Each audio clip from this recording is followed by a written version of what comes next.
Coming up on this week's edition of the Met Report, the Metro baseball season is finally underway. Students dance to Pharrell Williams. And one of Metro's professors thinks we should celebrate Honest Abe even more. All this and more coming up on the Met Report.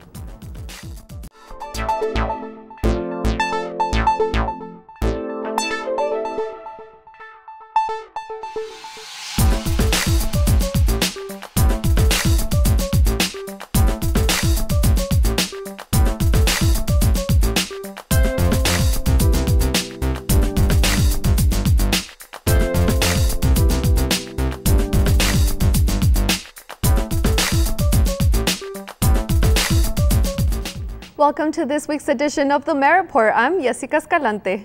And I'm Keve Brockington. Happy Valentine's Day, by the way, Yesica. Same to you, Keve. Thank you.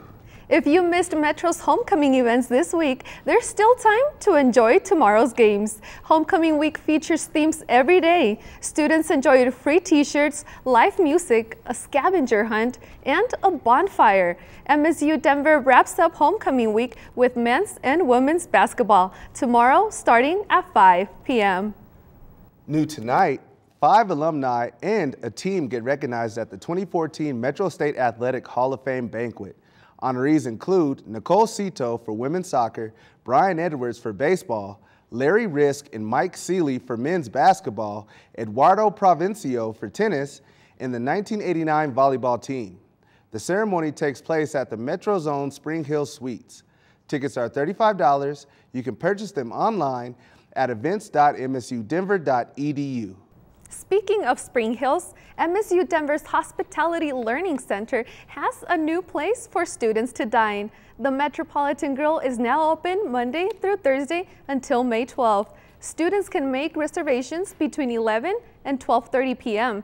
Check out msudenver.edu/hospitality and click on the Metropolitan Grill tab for more information. A true Metro sensation. Broncos Vice President of Corporate Communications and Metro's alumnus, Jim Sacamano, retires after the 2013 season. This will mark the end of a 36-year career with Denver. He is the longest tenured professional sports administrator in Colorado history. Not to mention impressive totals of 853 Bronco games watched in person and 421 wins as a team employee. After his final season, Sacco will transition into a consulting role. Single Metro students got a chance to mingle before Valentine's Day. Thanks to Pi Lambda Chi sorority, the sorority hosted speed dating for the first time at the Tivoli without assistance from their fellow Greeks. Many Metro students had opportunity to find love on the spot. Happy daters share their speed dating experience. Just really, lucky to have been invited to this event, and I feel like this is a really good way to get people together so that they can either find, friends, just relationships, acquaintances, or even true love. This week is not only big on dating, it was also Abraham Lincoln's 205th birthday on Wednesday, and it is causing quite a bit of controversy on campus. The Lincoln probably could never have a national holiday because now we have Martin Luther King Day, January 20th, and then also we have President's Day. Well, George Washington, yes, he should have his day. He's the father of the nation. But Lincoln, oh yes, the great emancipator. We should remember both of them. I think it's a great way to do that, honor them. Connecticut, Illinois, Missouri, New Jersey, and New York all celebrate Lincoln's birthday as a public holiday. Got drag? Metro State students dress up in drag for a good cause. GLBT students service host a drag show and a sexual education seminar in the Tivoli. Drag King Troupe La Gaia provide guests with the helpful tips during a drag workshop. In turn, the performers donate all their tips to Rainbow Alley, a drop-in center that provides health services and life resources to GLBT youth ages 12 through 21. Ever wanted to meet a best-selling author? Now's your chance. Wes Moore visits the Auraria campus this week to speak about his New York Times bestseller, The Other Wes Moore. Come by the Tivoli Turn Hall next Thursday at 11 a.m. for this free event. The Met Report will also have an exclusive interview with Wes. Well, I don't know about you, Keve, but I sure enjoyed homecoming week. Absolutely. I haven't made it out there myself yet, but I know a few folks that have. Right, we'll just have to wait and see what the rest of the week looks like. There is still more to come on the show. An epic wrestling match is ready to pound the Pepsi Center. And Billy Ray Cyrus with an old song, but with a new twist. And coming up in weather, I'll tell you if this cold snap we've been experiencing is gone anytime soon. The men's basketball team goes up to Golden against a ranked team. Will they stay number one? I got all the details when we come back.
Welcome back.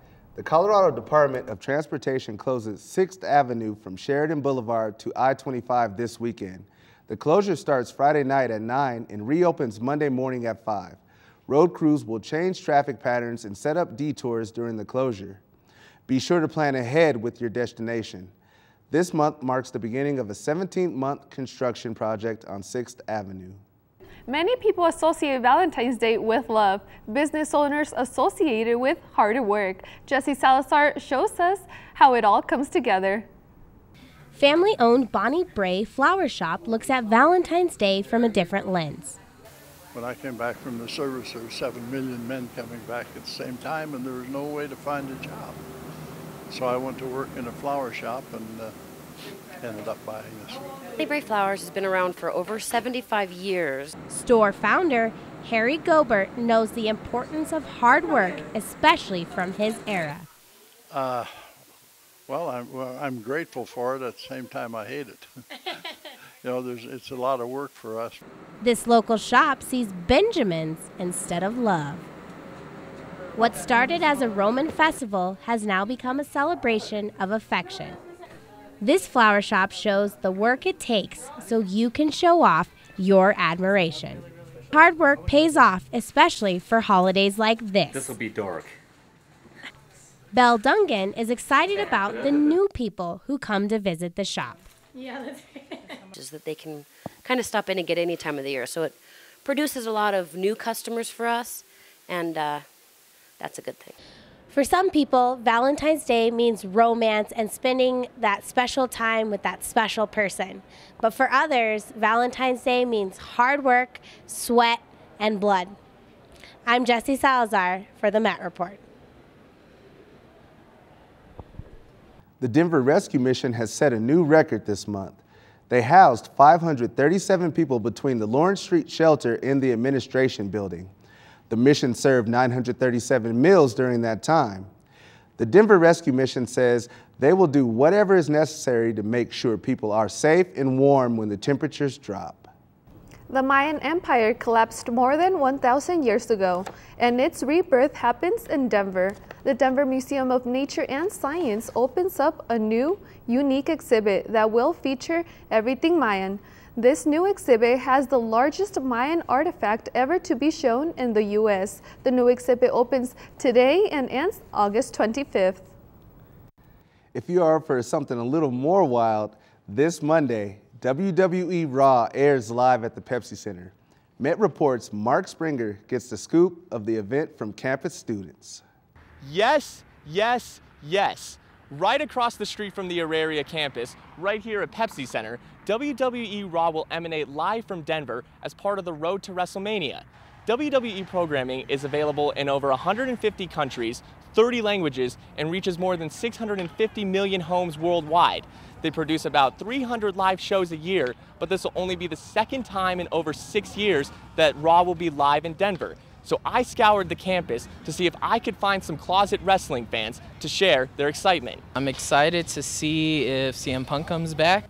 The best part is that you get to actually see everything going on. You don't just see what the TV's showing you at the time. You can just kind of watch. It's pretty cool just because, I mean, it's really a fan experience. Last time I sat next to a little kid, so every time the music would go off, he would jump, so I would get in it with him and just get all freaked out, act like I was all worried about the loud noises and things, so it was just fun. If you're really smart, you should watch wrestling. The show starts at 5:30 and Raw goes live on the USA Network at 6. Tickets are still available through the Pepsi Center box office, ranging from $53 up to $235. But it's expected that the show will sell out by Monday, so yes, go get your tickets if you haven't already. For the Met Report, I'm Mark Springer. This year's Olympics seem to be bringing quite a bit of problems. It's even all over the social media as #SochiProblems. Players and visitors from America have had a lot to complain about. Hotel conditions have been far from luxurious, with problems starting with yellow tap water, leaving an unpleasant taste. Get ready to make a friend in the restroom with toilets placed right next to each other without any dividers. If that's not bad enough, some of America's biggest players aren't even bringing home the gold. We still have a week left to turn these problems right side up. Through all these problems, there is quite a bit of light. American athletes are proving that they can rise above and take home the gold. The U.S. men dominated the slopes as they swept the brand new winter event, slopestyle skiing. Although Shaun White's fourth-place halfpipe finish was less than exciting, his teammates Caitlin Farrington and Kelly Clark took home the gold and bronze in women's halfpipe. Stay tuned for the Met Report next week as we keep you updated on Team USA's progress in Sochi. Want to score big with your Valentine? How about taking them to a hit ballet concert? Jocelyn Avendaño takes us behind the scenes. Come on down to the Ellie Calkins Opera House this Valentine's Day and experience an enchanting fairy tale come to life. We grew up with Cinderella in the movies, and now the Colorado Ballet is bringing it to life at the Ellie Calkins Opera House. It's a great way to spend this Valentine's Day with your very own Prince Charming sitting right by your side. The Colorado Ballet has produced numerous successful shows, such as the Christmas classic, The Nutcracker, and the beloved fairy tale, Peter Pan. Artistic director Gil Boggs illustrates how the magic is brought to life in this production. Week of rehearsal. We had 4 weeks in the studio, and now we have a week here in the theater to work with props and costumes and the orchestra to get it all ready to go. Dancing in this, there's some very bravura dancing, high jump spins, just very athletic. It's a very athletic production, so if nothing else, they'll be entertained by that.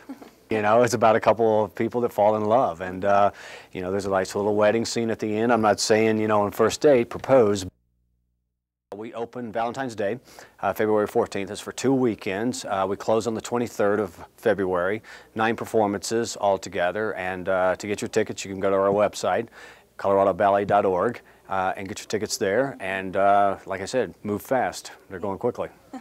Well, Keve, how are you celebrating Valentine's Day? Well, today happens to be my birthday, so after work, I plan on getting into something. Oh, happy birthday, Keve. Thank you. Well, happy Valentine's Day. How are you going to spend it? Working. I hear you. Well, the sunshine is back in Denver. Kevin Hall gives us our latest forecast. Kevin, how's the weather looking next week? Well, it's certainly going to get warmer compared to last week. And happy birthday, by the way, Keve. As we can see right now, it is 47 degrees outside and it is sunny, so that's going to bring the temperature up a little bit to the maybe low to middle 50s. So that's going to be something to watch for. As we shift our focus to the national forecast, we can see on Saturday over in Seattle in the northwest, it's a lot of precipitation. Had that stationary front right there. It's going to keep that moisture as is right there, especially in Seattle and the upper California. And then over on the East Coast, we can see Atlanta experiencing a lot of ice and snow, causing a lot of travel delays. It's that cold pressure system right there that's sweeping across Florida, engulfing the Gulf Coast. And we can see also in New York, it's carrying that moisture all the way up there, causing even more travel delays. So if you're heading out that way, be sure to check your airport boards and see if your plane's on time. Now moving our focus to Sunday, we can see that the moisture, it basically goes away. We can see in New York, going to be a little bit of snow. You still have that cold weather front and then a low pressure system. That's bad if you're going out there. And we shift our focus over to the West Coast once again. Not as much moisture as it was on Saturday, just some drizzles here halfway across the state, and that stationary front staying right there, maybe slightly southern now as it's starting to creep into Denver, and that high pressure system keeping things dry for the Midwest. As we move on to our local forecast, we can see that over on the western slope, it's going to be a little warmer now. 55 degrees in Grand Junction, 44 degrees up in the high country like Gunnison. So if you're going skiing or snowboarding, that's going to be great weather for you. And up in 53 up in Boulder. Over on the eastern plains, it's going to be 63 in Lamar. They're usually one of the hottest places in the state, and that continues this trend on Saturday. Moving on to our Sunday forecast, we can see temperatures a little bit better. 60s mainly across the board, DIA, the Springs, Lamar, and it's going to be 60 as well in Denver. Now we'll shift our focus back over to the western slope, 60 in Grand Junction, so that's going to be great weather for them down there. And then take a look at our 5-day forecast. We can see 58 degrees on Monday, 62 on Tuesday as that warming trend continues. Then a bit of a cold front comes through in the middle of the week. Wednesday, Thursday, Friday, it's going to get slightly colder, especially 44 on Friday with a low of 24. And so it's definitely going to be warmer this weekend. So if that cold weather's been keeping you inside, getting that cabin fever, this is going to be a weekend to go outside, ride your bike, go for a run, whatever you want. But now let's throw it over to Cinthia Maldonado to tell us what's coming up in EMet. Stay tuned for entertainment as I give you the scoop on what's hot, hip, and trending, and the must-sees this Valentine's Day. We'll be right back. Now and then I get insecure from all the pain. I'm so ashamed. I am beautiful, no matter what they say. Words can't bring me down. Where I bring Hollywood a mile high. Aligning the Hollywood stars over Denver. I'm here to bring you the latest juicy gossip from the mile high to the streets of Hollywood. Give your most handsome look to that camera. Where I'll be bringing you the latest gossip from Tinseltown all the way up to a mile high. I didn't get any injuries. I was okay. I was a little dancing, these, you know. Check us out every Friday live at 12:30 p.m. on The Met Report.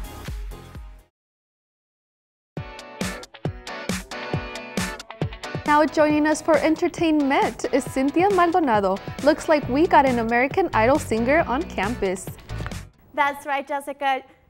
Season 10 finalist James Durbin came to campus to talk about his album Celebrate and his single Parachute. He also reveals one of the songs he has on his iPod. Which song did he sing? Stay tuned for an exclusive interview coming soon on Entertainment. Old but new song is trending. Country singer Billy Ray Cyrus, father of twerker and tongue-flicking Miley Cyrus, is the star of a bizarre hip-hop video where he does a remix of his 1992 Achy Breaky Heart. This video starts with an introduction with Larry King announcing that there has been an unidentified flying object transcending over Europe. The video then shows Cyrus and Bug 22 getting abducted by a spaceship. The two perform the song surrounded by scantily alien women, and of course, there's twerking. Shake my head. I don't know about you guys, but watching this video broke my achy breaky country heart. Get back on that saddle and cowboy hat, Mr. Cyrus. What do you think? Worst music video of 2014? I think so, but share your thoughts on facebook.com/The Met Report. If you're not so happy about this video, then there is a song that is sure to lift up your spirits. Hit it! Because I'm happy. Clap along if you feel like a room without a roof. Yes, it is. Happy by Pharrell Williams. This single song sold more than 650,000 copies only in the UK alone and boosting YouTube videos out the door. Check this out. Many people started a new trend on YouTube. Videos of different people dancing freely in various locations. Even Metro seems to be happy about this one. Let's watch. Because I'm happy. Clap along if you feel like a room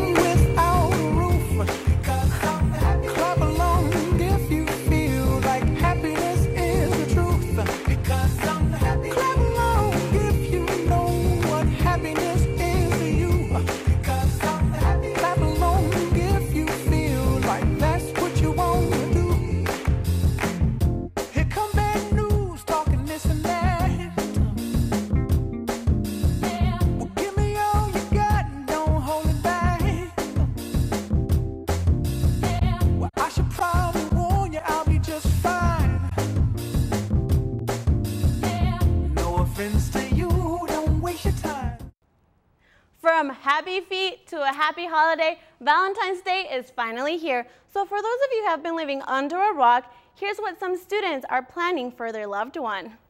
Hopefully we can have dinner over Skype with some wine. I don't have a Valentine's. I'm riding solo, so. But if I do, I might just get her some flowers with some chocolate, you know, with caramel, you know, and then take her to Lookout Mountain. If I didn't have a Valentine's Day, I'd be your Valentine. Yeah? No, I'm good on that. I don't want to do the traditional, you know, flowers and chocolate kind of though. I'll probably take her out to eat somewhere nice, you know what I mean? Probably go to Benihana's. We kind of agreed on that. But for my Valentine's Day, I'm taking my 5-year best friend, and we're going to the place where we first met. And her mom recently found her favorite teddy bear, so I'm gonna give that to her. Breakup after breakup, some A-list couples have finally been struck by Cupid's arrow and are celebrating their first Valentine's Day.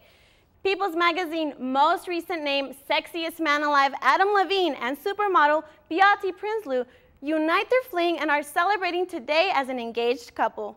The Wolf on Wall Street has a new lover, Tawny Garn. With almost 20 years of age difference, blonde beauty model and Golden Globe Best Actor surely seem to be into each other. Lastly, down-to-earth Hollywood couple Amanda Seyfried and Justin Long are also celebrating their love for the first time. Best of luck to all of these lovebirds. Valentine's Day wouldn't be complete without a movie romance, and if you're a hopeless romantic like I am, these are the must-sees of this week's Valentine's. Oh my gosh, did you see that? You gotta check it out. I want to see that. That's so cool. I can't wait. We have to go and check that out. Let's see. This fantasizing and romantic film stars Alex Pettyfer and Gabriella Wilde in the story of a privileged girl and a charismatic boy whose instant desire sparks a love affair, made only more reckless by her parents trying to keep them apart. This is definitely a Romeo and Juliet flavored drama you can't miss. She's dying. Now, more dramatic than Endless Love, Winter's Tale is a story of miracles, crossed destinies, and the age-old battle between good, evil, and a guardian angel. It follows Peter Lake, who falls in love with Beverly Penn, a dying girl who lives in one of the houses he breaks into. Those are the kinds of girls we need to be going out with. We deserve adult, mature, grown-up, sexual relationships. Ladies? All right, if you're riding solo this Valentine's and feel love is not in the air, then get ready to laugh. Date and Switch is about high school seniors Michael and Maddie, who have been best friends since 3rd grade. Still virgins, they make a pact to help each other score before senior prom. But their mission suddenly takes an unexpected turn when Maddie announces that he's gay. Well, I've been following Endless Love since the summer, and I already have my tickets, so I'm definitely watching this movie tonight. Too bad I work, or else I would have joined in. Yeah, you're missing out. I know. I'm going to have to see what the missus is up to, but I'm sure we'll check it out sooner than later. Hopefully, and remember, there's still other 2 movies that are premiering today. Okay. Still to come on the Met Report, Lennox Williams brings you everything in Metro sports. We'll be right back. That long and do it all again so I can find my way back home. The sun seems to shine a little less since you've been gone. You were the one I wanted. Don't stray, don't ever go away. I'll just smile and everyone will wanna go with it. Oh.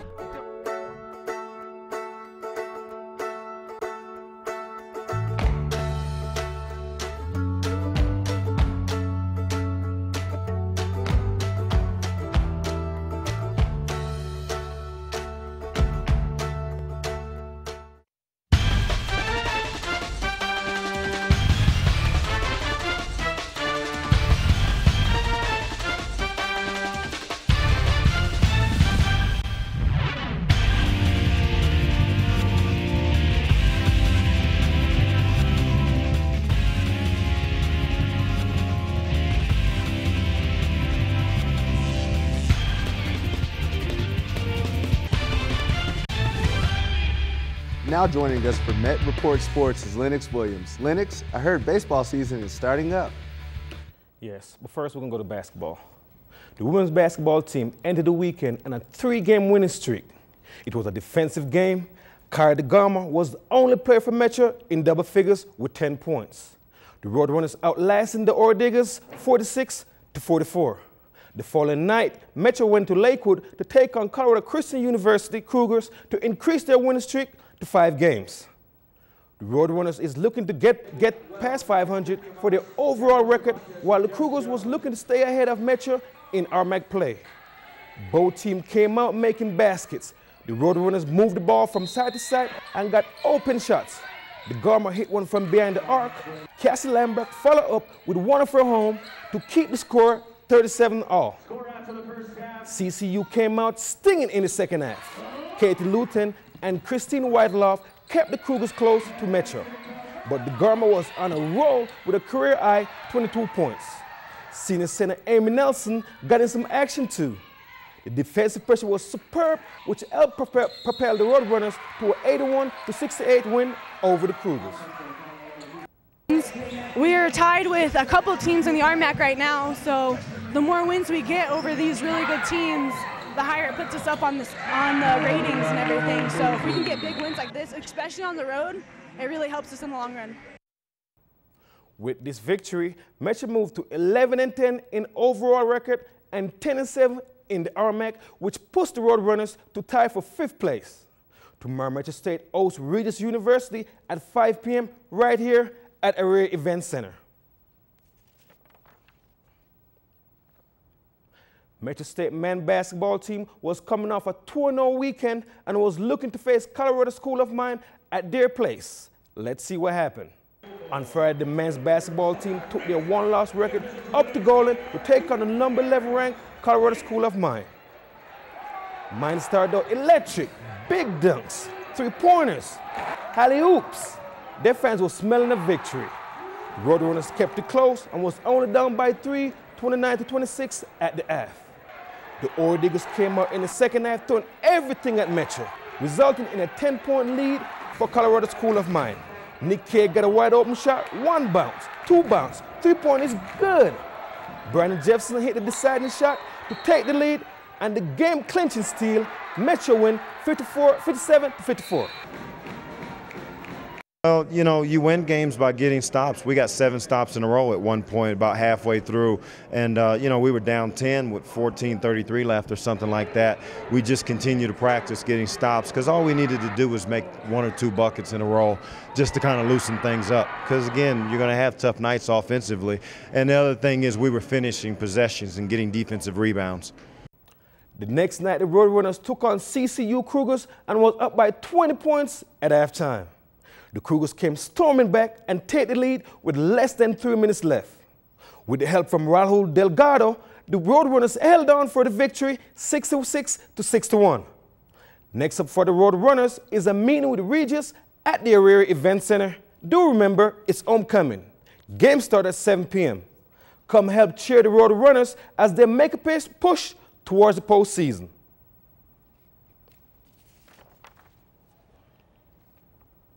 As the weather is starting to change, that would only mean one thing. Baseball season is starting up. As Coach Oates is coming into his 3rd season, is looking to improve from last year's record. Miles Potter caught up with Coach Oates to talk about this upcoming season. Last year, Coach Jared Otis helped improve this Roadrunners team to 20-27 and making it to the RMAC tournament for the first time in 2 years. Now in his 3rd season, the stakes are much higher. It's the key. Team chemistry is the key to everything, and we've got a really good chemistry on our program, and that's really going to help us, you know, as you go through the ups and downs of the season. This team has a very talented pitching staff coming back, as first-team All-RMAC pitcher Nick Hammett looks to be the workhorse on this staff. We expect big things out of them. You know, they've all been in the fire. They're experienced, and we're going to be able to get good long outings out of those guys, and we're really going to be able to kind of grow with them. Another strong part of this team is going to be their upperclassmen leadership. Coach Otis brought a lot of these guys in 3 years ago, and they are finally looking to gel. We have looked at it from our freshman year all the way to now, and we've always said, just wait until we all have this much experience. Wait until we all come together as a team, because what do we have? 7 guys that have started 3 years now. That it's going to be really big for us, and hopefully that experience helps us and takes on some of the powerhouses that have been in the past. The baseball team is projected to finish 4th in the RMAC this season, but this team has their sights much higher. We just kind of continue doing what we need to do and continue to progress the way we need to progress. We don't put much stock in it. It's just, it is what it is. It's a voting process. So last few years are record-wise, but we're looking to come out this year and really bring it all together. We have a good squad, great pitching staff, great hitters, great defense. So we're really going to surprise the RMAC this year. For the EMet Report, I'm Miles Potter. After their first 5 game was canceled due to bad weather, they finally get to go to a warm state to play some ball. They will play St. Mary's University in San Antonio this afternoon. Oh, well, that's too bad those first 5 games were canceled. It was very, very cold, those time in Colorado, so we'll see if they'll play by May or April. Definitely. All right, well, that's going to do it for this week's edition of the EMet Report. For Cinthia Maldonado, Kevin Hall, Lennox Williams, Keve, Brockington, and the whole EMet Report staff, I'm Yesica Escalante. We'll see you on campus.